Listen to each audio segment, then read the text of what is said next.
Vê se apareceu aí.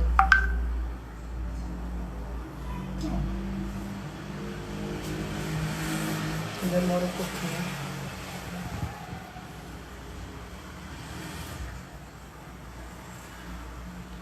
Olá, boa noite.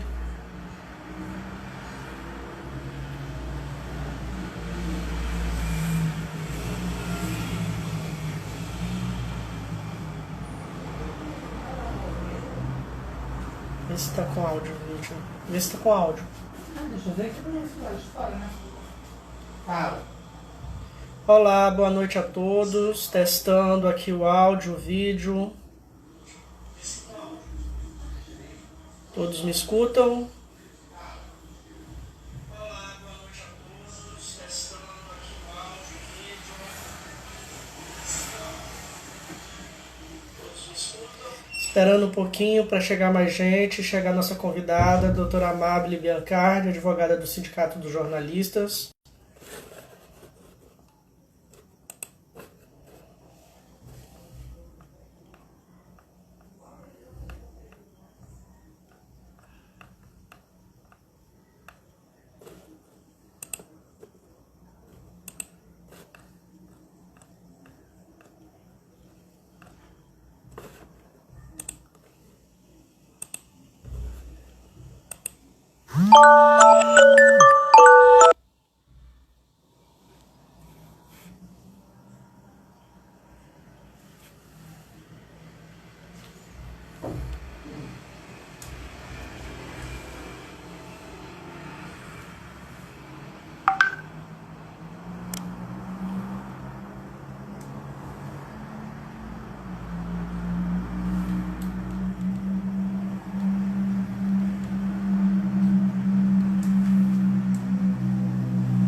Boa noite, pessoal que já entrou, aguardando mais algumas pessoas para a gente começar a nossa live.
As pessoas estão entrando.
Amable, se você tiver aí, me acena para eu te chamar e te convidar.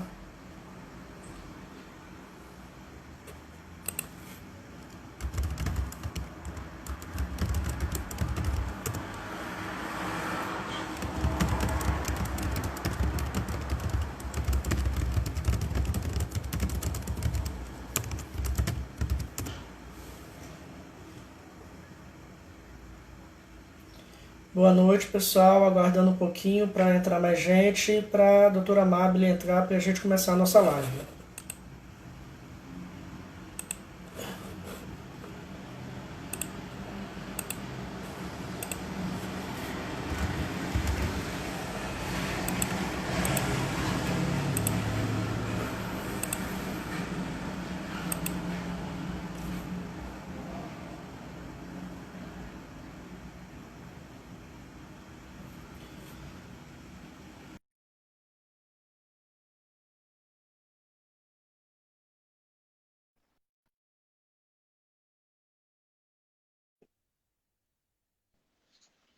Alô?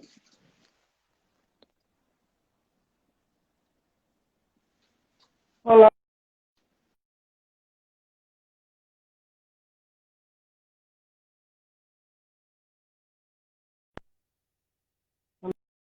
Enquanto isso, vai melhorando a conexão.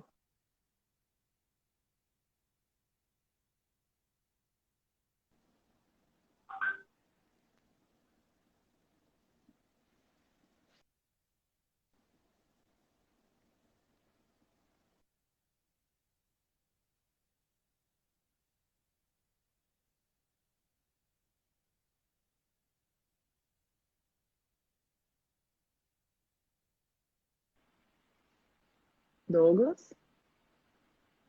Amable, você me Alô? escuta? Alô? Agora Está me sim. escutando? Agora sim. Agora sim. Eu estou com dificuldade em te ver, tá meio tremido aqui. Não sei se é a sua, se é a minha conexão, se é as duas.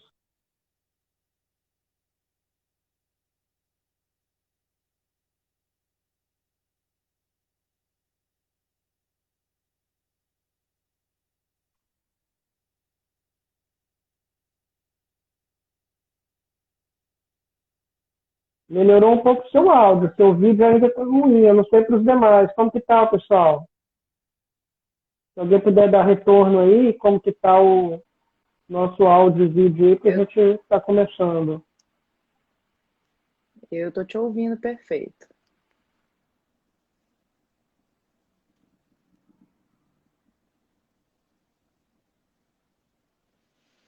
Luciano, como que tá nosso áudio, nosso vídeo? Você tem retorno aí? Você está escutando, me escutando, escutando a doutora Amable? Acenar isso, está tudo ok? Os demais aí?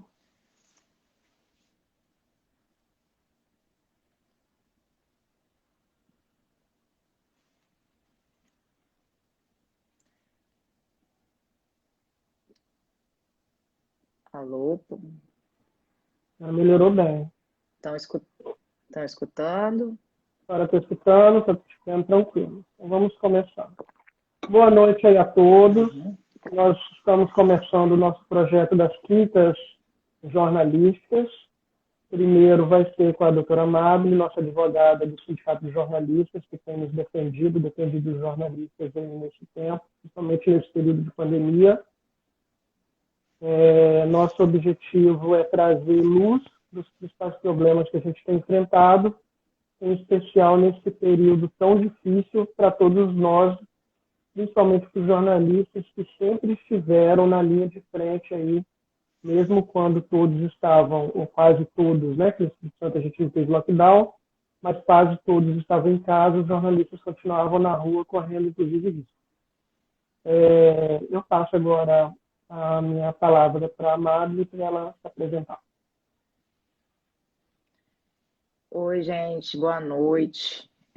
Meu nome é Amável, estou advogada do Sindicato Jornalista há 8 anos, aproximadamente. Advogada de Relações do Trabalho.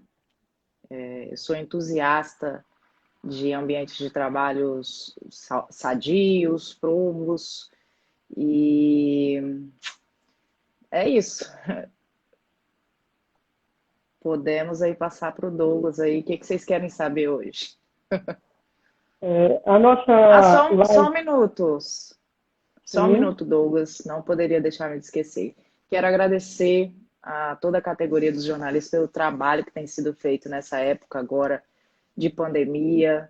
De fato, é um trabalho essencial que tem nos levado o que a gente mais precisa agora, que é a informação.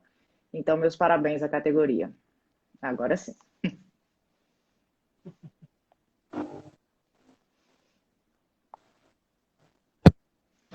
Se ficaria melhor aqui. A gente vai falar hoje, basicamente, sobre os principais processos, as principais ações que a gente tem tomado durante esse período pandêmico, né? Vou falar rapidamente algumas. Nós tivemos problemas com praticamente todas as emissoras, os grandes grupos aí de comunicação do Estado, né? A gente teve umas intempéries aí.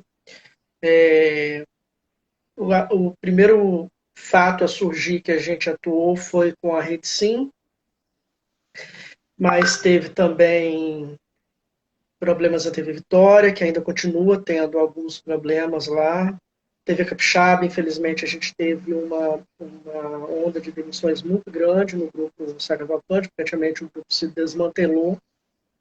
E outras empresas menores, a Gazeta também teve, a gente fez o acompanhamento da questão da redução da jornada de trabalho. E aí eu vou passar para a Amable primeiro para ela falar um pouquinho como foi a situação da Rede Sim. A Rede Sim, a gente foi o primeiro caso, inclusive, infelizmente, um dos primeiros do Brasil, que mesmo antes da medida provisória, a emissora resolveu impor aos profissionais um acordo para redução salarial, antes até mesmo que a medida provisória estivesse valendo. Assim que o sindicato teve conhecimento, houve várias denúncias, nós entramos com uma ação. Eu vou passar para a Mabel explicar um pouquinho melhor como que foi essa situação da Rede Sim. Bom, antes mesmo da medida provisória que autorizou aí a redução do salário e da jornada, a Rede Sim encaminhou um acordo pedindo para que todos os jornalistas assinarem com a redução, sem contrapartida nenhuma. A gente correu, era um acordo que tinha que ser assinado de um dia para o outro, corremos, protocolamos então uma reclamatória trabalhista, né? E conseguimos aí uma liminar impedindo que eles utilizassem da redução. Infelizmente, dias depois, né, aconteceu de ser publicada aí a outra medida provisória autorizando de fato essas reduções. Mas, pelo menos, conseguimos evitar que sejam feitas naquele momento dessa forma, sem nem contrapartida. Então, foi uma grande vitória, foi acho que uma das primeiras mesmo decisões que a gente viu aí no começo da pandemia. E a gente conseguiu reverter e foi tudo bem.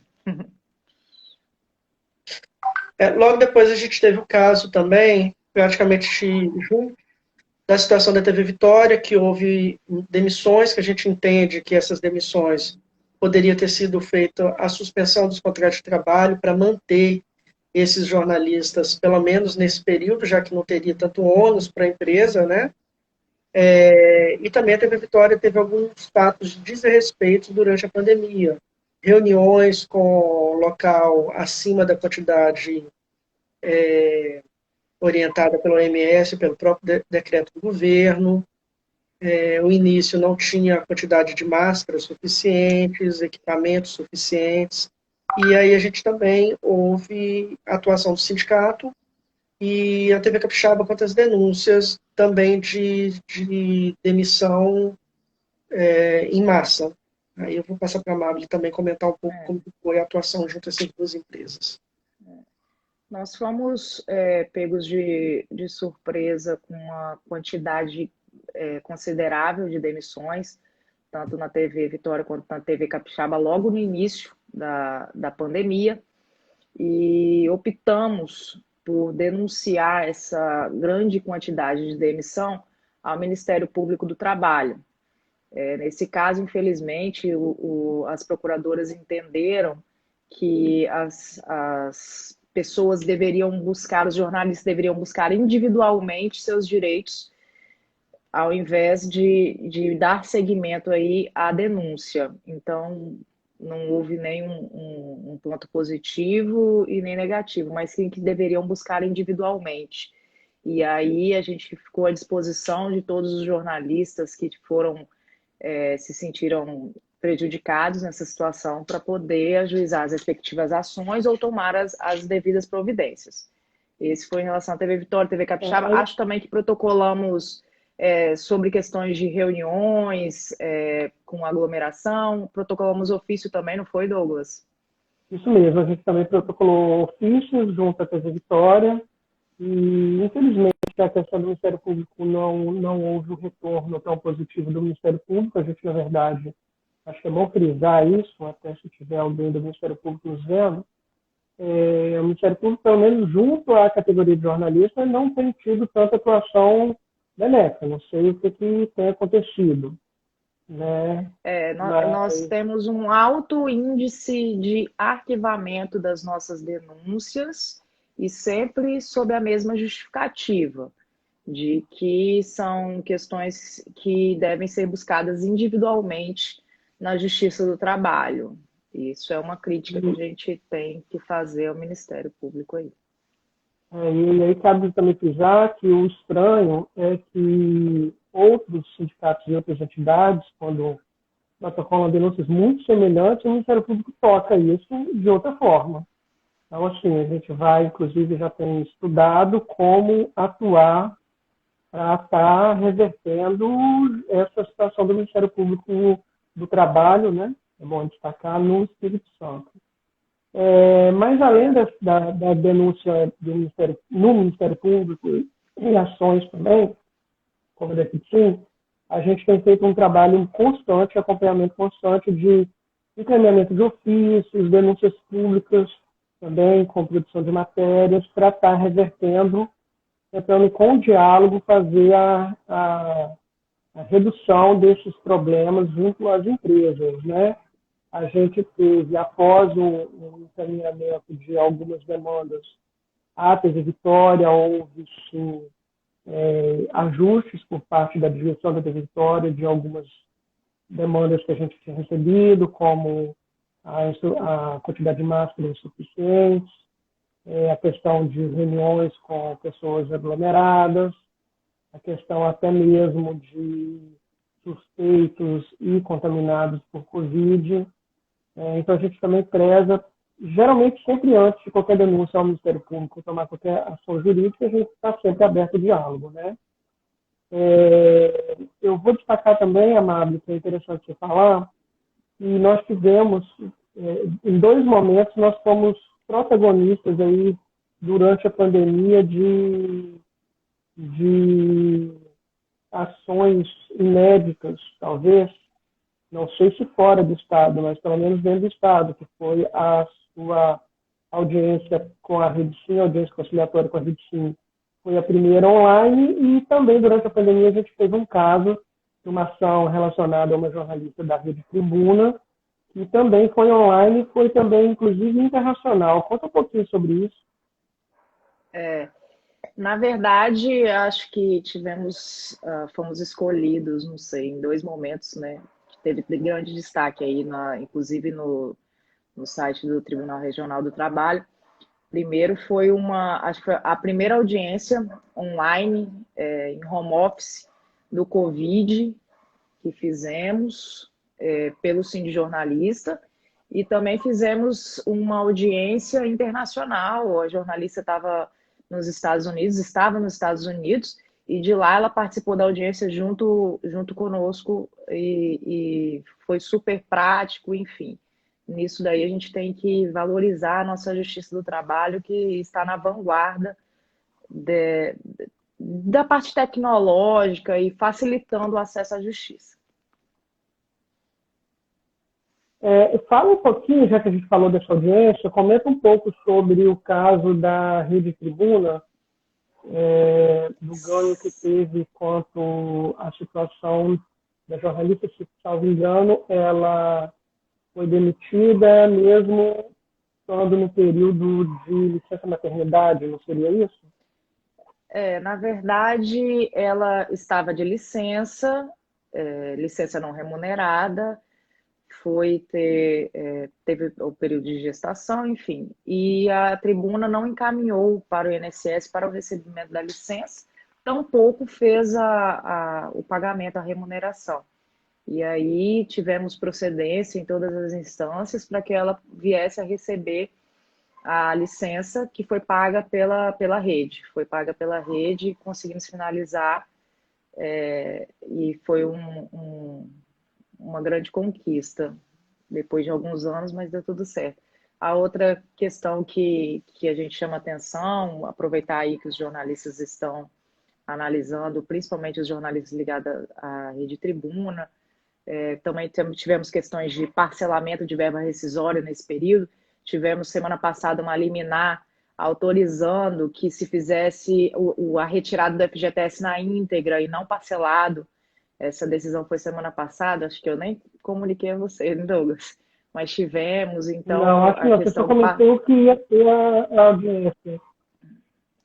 Não, na verdade a gente entrou com os processos em relação a parcelamento de verba rescisória e conseguimos uma liminar para que a empresa depositasse todo o FGTS e possibilitando o funcionário, inclusive, de sacar todo o FGTS.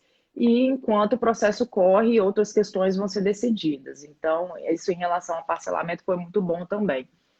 E mais o quê? Acho que nesse período de pandemia foram as novidades. Amável, eu vou entrar agora num ponto, acho que a gente passou pelas principais questões de ações. Agora eu vou passar para algumas questões de, principalmente, orientações nesse período.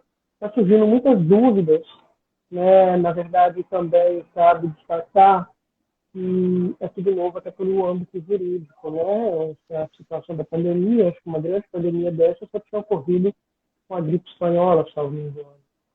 Então, muita Na verdade, coisa ainda está sendo estudada, né? O advogado trabalhista hoje, agora até que deu uma sossegada, mas ele dormia com uma legislação e acordava com outra. E aí corria todo mundo para fazer live, para discutir, para conversar, desde magistrados até, né, os magistrados, advogados, todo mundo conversando, tentando se entender nesse período de grande insegurança jurídica, de múltiplas interpretações. Está sendo bem complicado para nós, juristas, conseguir chegar num denominador comum. Pois é. E aí, tem algumas dúvidas, por exemplo. A gente está vivendo um momento de flexibilização, de abertura das atividades econômicas, não só do comércio. O jornalismo, apesar de nunca ter parado, a gente teve uma grande parcela, uma boa parcela de jornalistas que ficaram em home office, de jornalistas fazendo revezamento e também de todos os cuidados recomendados pela OMS. E agora está muitas empresas retornando com os profissionais, algumas já retornaram até completamente, para o trabalho físico.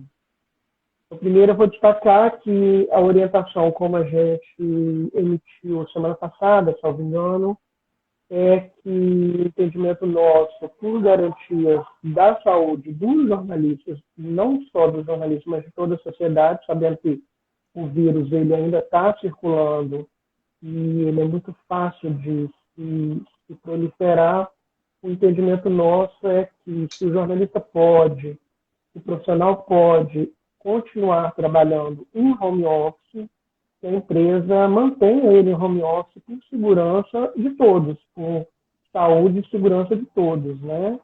É uma coisa que cabe lembrar que um jornalista contaminado pode contaminar indiretamente, sem querer, mas pode contaminar inclusive o dono da empresa. Às vezes os próprios donos, os próprios gerentes esquecem e eles não são autoimunes. né?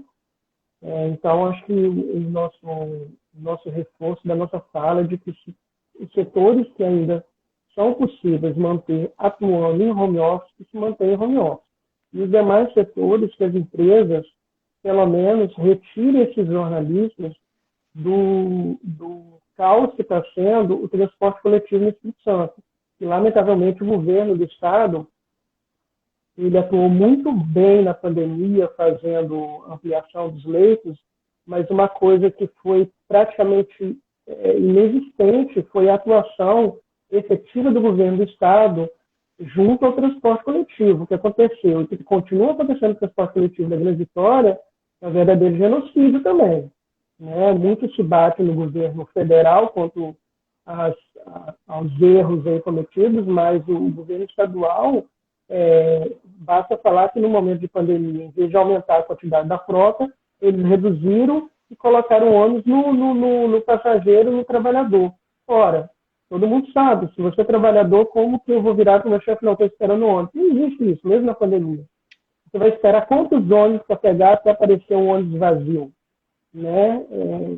E a própria pesquisa feita pelo próprio governo do Estado, né, na área da saúde, detectou aí que boa parte das contaminações foram junto ao transporte coletivo, ou seja, o governo ele foi diretamente responsável por em torno de quase 40% ou até mais dessas contaminações, que poderiam ter sido evitadas. Dessas contaminações, quantas pessoas morreram por essa ineficiência, por esse grave erro do governo estadual? Então, a gente também orienta que as empresas retomem, algumas tinham esse transporte dos jornalistas, que elas retomem esse transporte e para evitar uma nova onda de contaminações e garantir a saúde de todos, que é o objetivo de todo mundo. Eu vou frisar também que, vou sempre frisar, muitos se batem nos sindicatos pensando que a gente é uma entidade só para defender o trabalhador, e que não, a gente, pelo menos no sindicato jornalista, a gente sempre está disposto ao diálogo e nosso objetivo, além de defender o trabalhador, é defender todo o mercado do jornalismo. Afinal de contas, se não tiver o mercado do jornalismo, não tem. Né? Uma coisa tem influenciado da outra. Né? A gente não tem objetivo nenhum de destruir empresa nenhuma, de atacar empresa nenhuma. Né? Eu acho que juntos, unidos, a gente pode chegar no meio termo para garantir a saúde, a segurança, os direitos trabalhistas de todos, para que todos aí passem esse período e estarmos sempre juntos.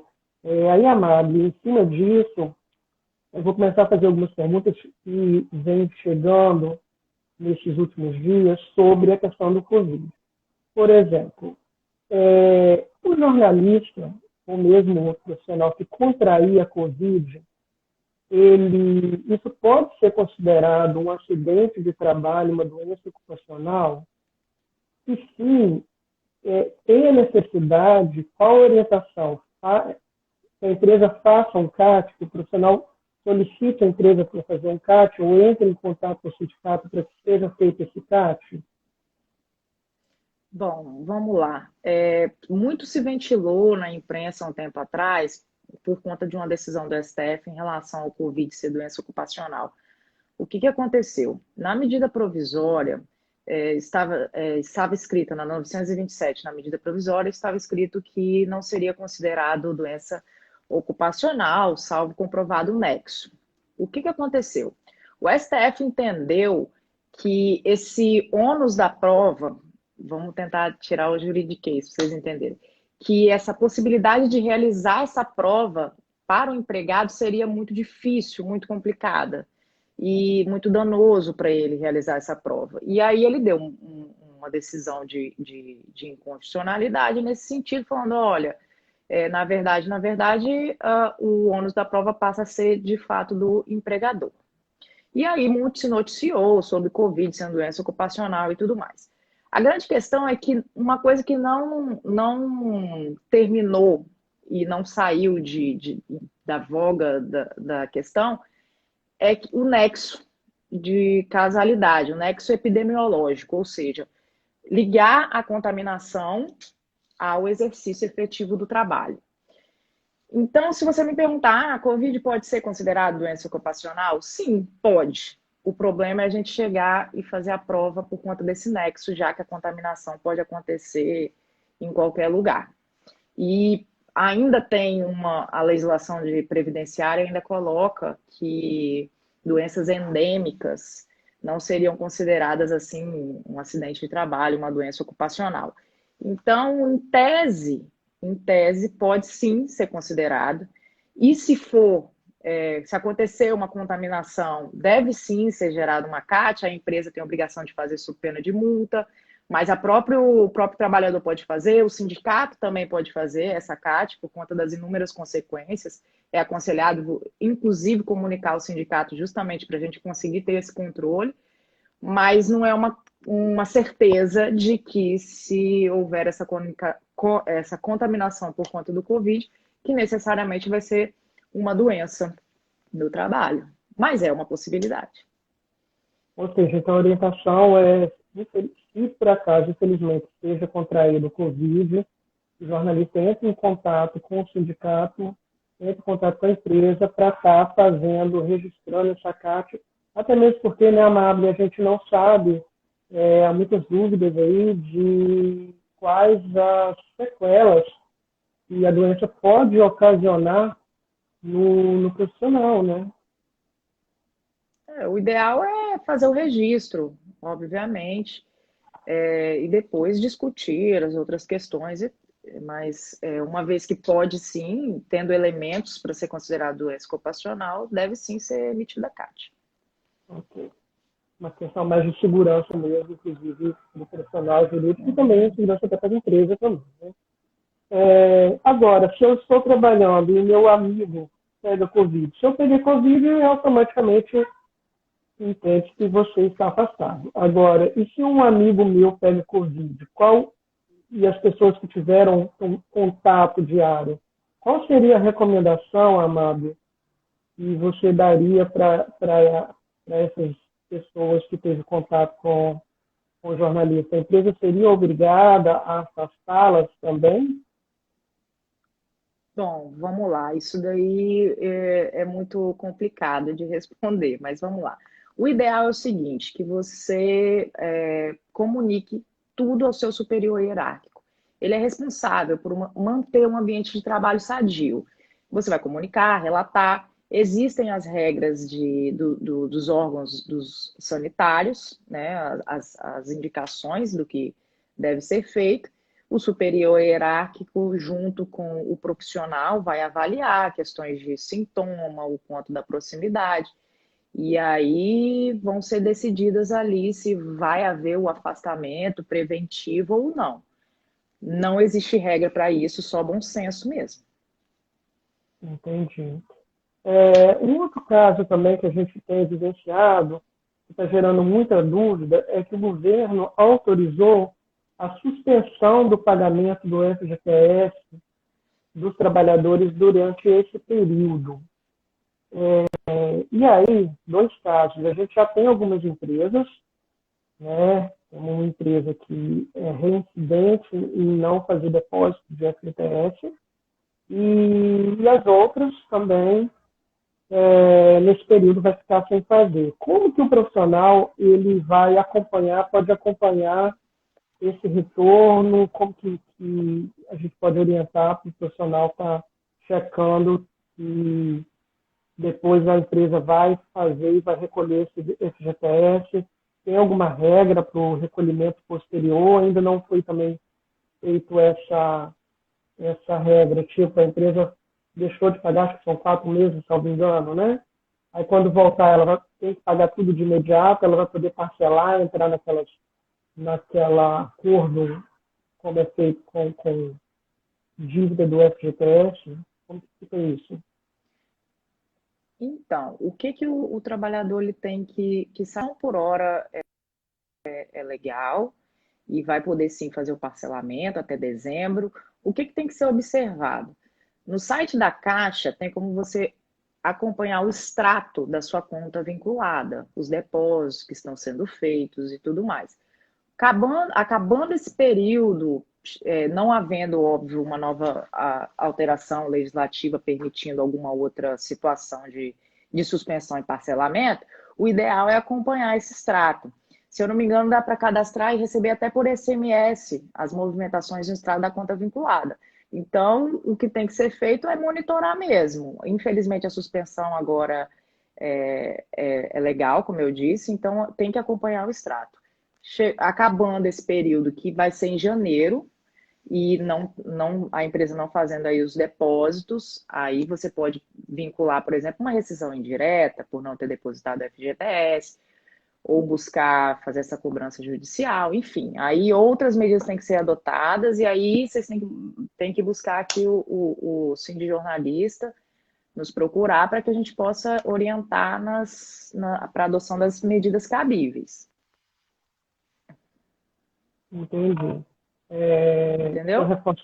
Entendi. Gente, se alguém tiver alguma pergunta, alguma dúvida, pode colocar aí no comentário que a gente lê e responde. Só reforçando, como a Mabel falou, tem um aplicativo da FGTS, é super fácil de usar, apesar de vez em quando dar umas travadas, mas é bem fácil, bem prático e dá para fazer o acompanhamento mesmo dessas transações. E a Mabel tem um outro caso também relativo ao FGTS que já aconteceu antes da pandemia, e aí eu não sei agora na pandemia se ocorreu, como tratar isso. Digamos que eu estou num processo de compra de um imóvel ou que por algum acometimento eu tenha necessidade de retirar o FGTS, que ele pode ser retirado por algumas doenças, leucemia, câncer, HIV, várias doenças aí, consideradas doenças graves, né? Dá o direito da retirada, e digamos que o profissional, até mesmo a retirada é um objetivo para custear o tratamento, apesar de boa parte desses doenças terem tratamento junto ao SUS, a gente sabe como que é, e um dos objetivos é custear esses tratamentos, além da questão imobiliária. Digamos que nesse período de pandemia ocorra, ou o profissional, infelizmente, descobre que está cometido com algum tipo dessas doenças, ou familiar, que também a pessoa tem direito, se você tem familiar com uma dessas doenças, também você tem direito a sacar o FGTS, ou você está no meio de um processo de compra do imóvel e precisa do seu FGTS, e aí vai esse período justamente desses 4 meses não tem esse recolhimento. Cabe a solicitação à empresa, ou a empresa é totalmente isenta de não fazer esse pagamento? Como que ficaria isso? O profissional, de uma certa forma, vai ficar prejudicado. Não, ocorrendo alguma das hipóteses de saque de FGTS, inclusive uma demissão, tem que ser regularizado o valor para que não haja nenhum prejuízo ao funcionário. Então, pode ficar tranquilo que, nesses casos, basta ver a comunicação que toda o FGTS vai ser regularizado. Entendi. Então, pessoal, se por acaso necessitarem de fazer o saque integral do FGTS diante as possibilidades cabíveis, né, legais, e por acaso a empresa não queira fazer o depósito desses meses suspensos, vocês podem buscar o sindicato que fazer essa intermediação aí, né?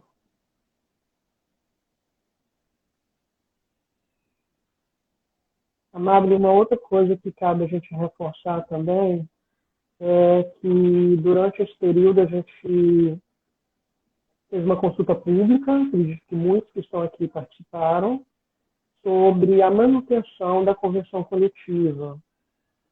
Nós fomos um dos primeiros sindicatos de jornalistas do país a conseguir que a convenção coletiva fosse mantida. A proposta inicial foi da própria diretoria, a gente viu que era extremamente importante negociar a manutenção dessas cláusulas e, posteriormente, fazer a discussão econômica. Como que, eu vou passar um pouco para você falar como que tem acompanhamento, você nos orientou aí sobre esse período também. E a importância dessa manutenção. A manutenção da convenção coletiva no meio da pandemia era um período ainda inicial, foi muito importante para que nós não perdêssemos os direitos conquistados ao longo de todos esses anos de negociação. Então, o fato de manter aquelas cláusulas, manter a database, foi de suma importância e parabenizo aí a diretoria que agiu rápido e certeira para a gente conseguir fazer essa negociação. Caso contrário, teríamos que começar o trabalho do zero e tem muita coisa importante na convenção que a gente não poderia perder. Cabe ressaltar, alguns não sabem, mas a convenção ela é como se fosse uma legislação própria que vai garantir alguns direitos que não estão na legislação trabalhista em si. É negociado e vai convencionado que se torna lei para aquela categoria. Né? Por exemplo, o próprio piso salarial. Se ele não tiver convencionado, a partir do momento que você perde o piso, o trabalhador pode ser contratado por qualquer piso acima do salário mínimo, digamos assim. Né? Então, a gente conseguiu manter. Aí, nosso objetivo é que passe essa pandemia, que o mercado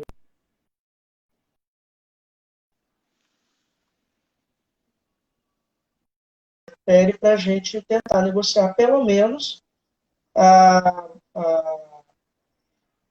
recuperação da perda inflacionária deste último período. Amable, além da questão da pandemia, ligada à pandemia, a gente entrou recentemente com um processo que vai atingir grande parte dos jornalistas da velha guarda, digamos assim, com todo o respeito, com todo o nosso carinho aí do pessoal mais antigo, que é relacionado à aposentadoria, Especial. tempo especial de aposentadoria. Não é isso? Explica para a gente um pouco. Então, explicar isso é um pouquinho complexo, eu vou tentar fazer do jeito mais fácil. Inclusive, vai ser muito bom para a categoria entender isso, porque eu sempre tenho que explicar. Vamos lá. O que acontece? A categoria dos jornalistas era considerada uma categoria de aposentadoria especial, ela era enquadrada na legislação. Então, quem completasse 30 anos de serviço e 24 de contribuição poderia fazer essa aposentadoria. O que acontece? Houve uma mudança na legislação. Em 97, teve a vigência de uma nova legislação e retirou esse caráter especial do jornalista. Por que especial? Porque entendia-se que era uma profissão de risco, assim como todas as outras, uma profissão com elevado risco e, consequentemente, garantindo aí esse tempo especial, um tempo menor, um tempo mais facilitado. E aí foi retirado esse direito em 97. O que acontece? Quem trabalhou em empresa jornalística, exercendo função de jornalista, até 14 de 10 de 96, ele tem direito a esse cômputo desse período como tempo especial. Então, quem ainda está na ativa, ganha um tempinho a mais, que é um multiplicador 1,17 sobre o tempo de contribuição, e quem já está aposentado ganha um plus por conta de ganhar um pouquinho mais de tempo de contribuição. Eu tentei resumir assim, bem facilitado, para que vocês entendam. Essa ação já foi protocolada e está tramitando agora na Justiça Federal. E eu acho que me fiz entender. Você entendeu, Douglas?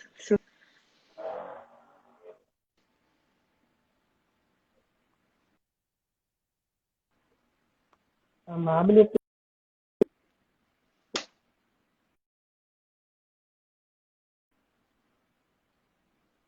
Oi, travou, voltei, tô aqui. Oi.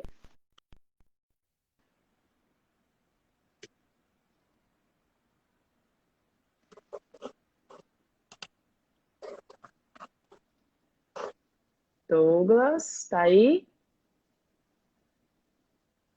Voltou, Amável, eu pedi um pouco sua conexão. Não sei como está aí, se vocês estão me escutando e está escutando a Amável. Eu pedi aqui.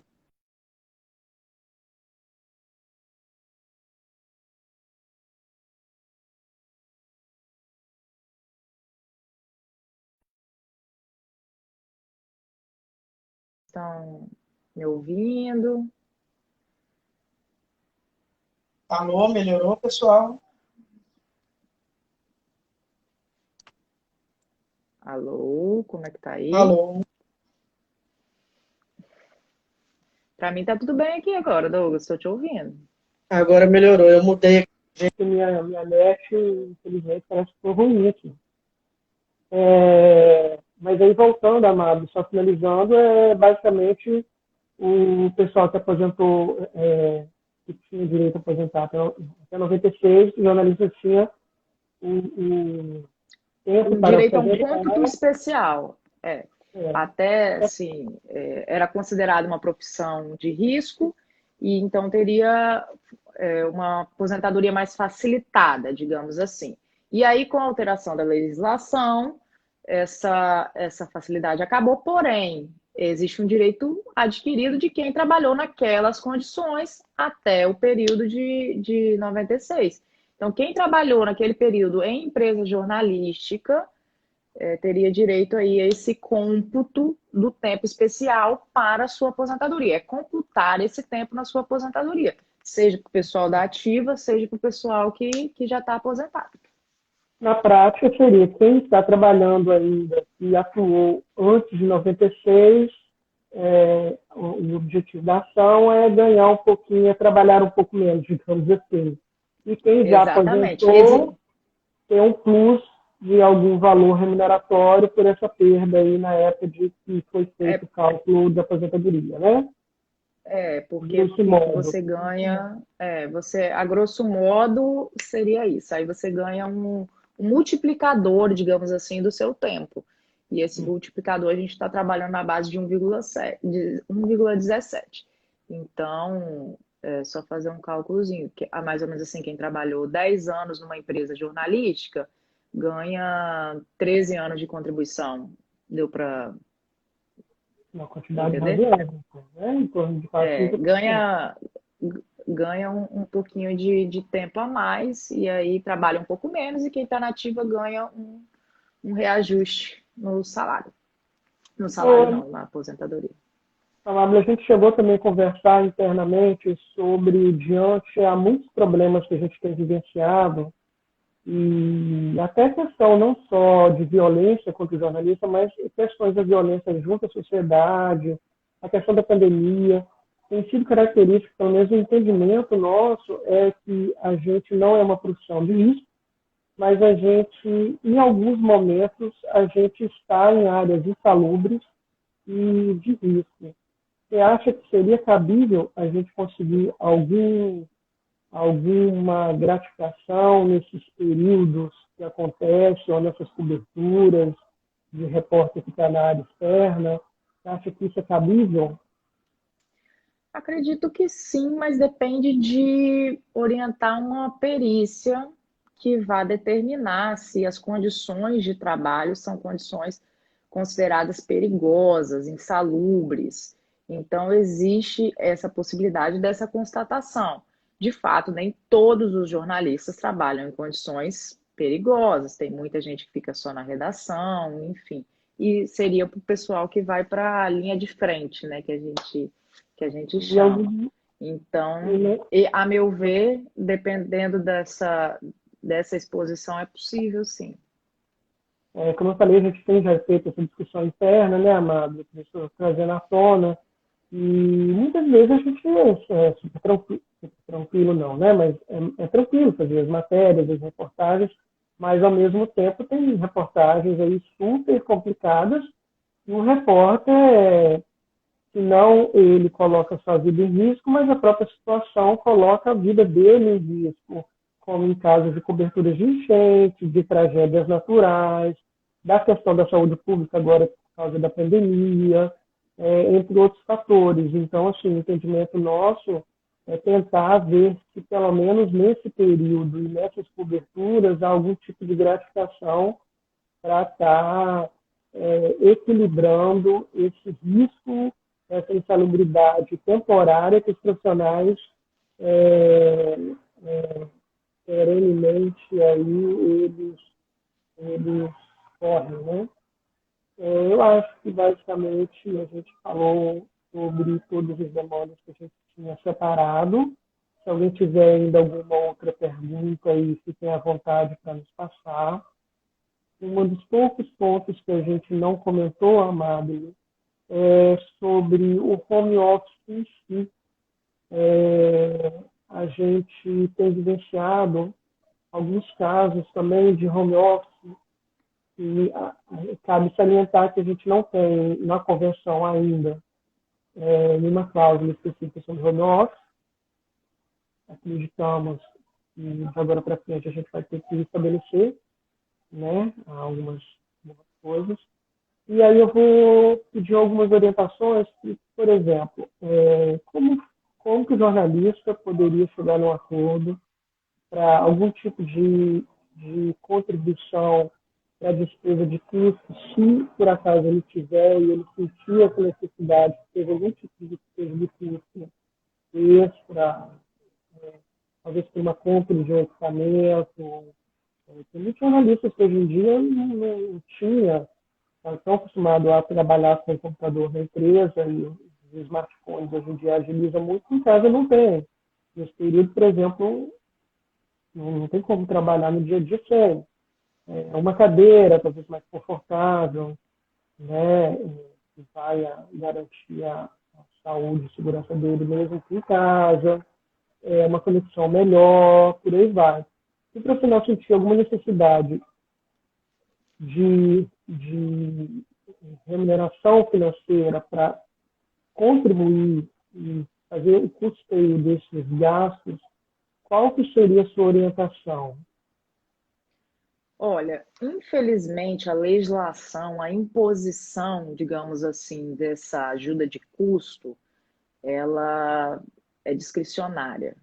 Isso significa que na legislação está escrito, poderá ajudar nessas questões do home office. Então, novamente, a gente fica à mercê das empresas, do comum acordo. Mas eu tenho orientado que conversem. Eu acho que nesse momento de pandemia, a gente tem que ter uma franqueza, um diálogo muito grande. As relações de trabalho, elas não precisam ser conflituosas o tempo inteiro. E cabe o diálogo, cabe o entendimento, cabe o bom senso. E tem dado muito certo. Eu oriento muito as pessoas que conversem, né? Tanto eu sou advogada de relação trabalhista, então tanto de empregado quanto empregador, e as pessoas têm que se conversar e o bom senso vai chegar. Não tem como obrigar, infelizmente, a legislação não permite obrigar, mas convém sentar, conversar, apresentar aí as suas dificuldades, de repente apresentam umas 3 contas de energia atrás, e agora o aumento que teve considerável na energia por conta do home office, pede aí essa ajuda. Então, vai muito da conversa por conta desse poderá e não deverá. Mas tem fluído bem, eu tenho notado que a conversa entre as partes está acontecendo e as pessoas estão chegando no consenso. Eu tenho notado um bom senso nas relações de trabalho. Então, convém sempre aí que se converse e se chegue aí ao denominador comum. Eu reforço aí a questão de fazer essa conversa, né? Lembrando que, pelo menos nesse período de pandemia, o home office ele contribui para os dois lados, quando ele é possível. O jornalista vai estar evitando sair às ruas e a empresa também vai estar evitando colocar um profissional em risco e trazer risco para dentro da empresa para os demais que, por algum motivo, não podem fazer home office.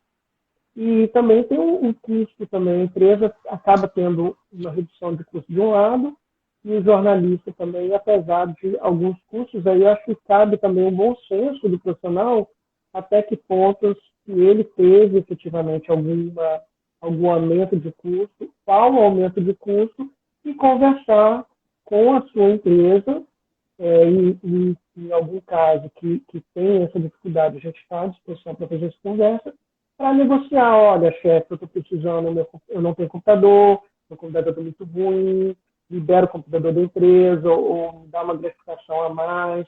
ou se por acaso ele recebia o Vale Transporte e foi cortado, volte para o Vale Transporte para equilibrar esses custos que eu estou tendo, se houve um aumento na conta de energia, ou se teve por algum motivo que fazer um upgrade ou um gasto a mais de internet. A mesma coisa, como a Mabel comentou, cabe também um bom senso, estamos sempre disponíveis. Um outro ponto do home office, que aí tem uma grande dificuldade, pelo menos eu tenho notado, não só jornalismo, mas em várias áreas, é a questão do horário de trabalho. Eu tenho falado muito que a pandemia mostrou que a gente mudou, né? É uma nova era, quer queira ou não, e uma coisa que principalmente que acho que vai estar mudando e que já mudou é a perspectiva do horário em si de trabalho, porque num home office caberia talvez fazer um acordo e estabelecer um ajuste mais via produtividade do que horário em si. Mesmo porque você pode ficar disponível o tempo todo em casa e não fazer nada, né? Infelizmente. E, ao mesmo tempo, vice-versa. Né? Está sendo demandado e muito mais do que a sua jornada e o que você fazia na empresa. Aí eu peço uma orientação. O que seria ideal? Chegar num consenso de produtividade, de quantidade de matérias, ou estabelecer efetivamente o horário, o mesmo horário? Como que ficaria isso, Amável? Olha, no home office continua sendo mantida a jornada de trabalho. Então, você deve cumprir a sua carga. É óbvio que fica difícil a questão da fiscalização, mas algumas empresas, por exemplo, têm a questão do login, log-off no sistema da empresa, que pode aferir se você está logado ou não. Essa questão da produtividade, ela vai ser aferida normalmente. É uma coisa que, no decorrer do seu trabalho, você tem que entregar o seu trabalho. Então, a produtividade, ela vai ser aferida normalmente. A grande questão é não ultrapassar esses limites, gerando um estresse por conta desse home office. Mas, assim, a jornada de trabalho, ela tem que ser mantida. É que a gente tem visto muito. Eu recebi até uma ligação de uma profissional, ela relatando que assim estava chegando ao extremo da entidade que ela trabalha, solicitar praticamente que ela ficasse em torno de 12 horas à disposição. Às vezes ela ficava o dia inteiro à disposição, ficava no horário de trabalho dela todo dia à disposição, chegava depois do horário de trabalho, eles exigiam e ameaçavam e essa profissional está fazendo. Gente, está faltando pouquíssimo tempo. Eu acho que aí, só finalizando, acho que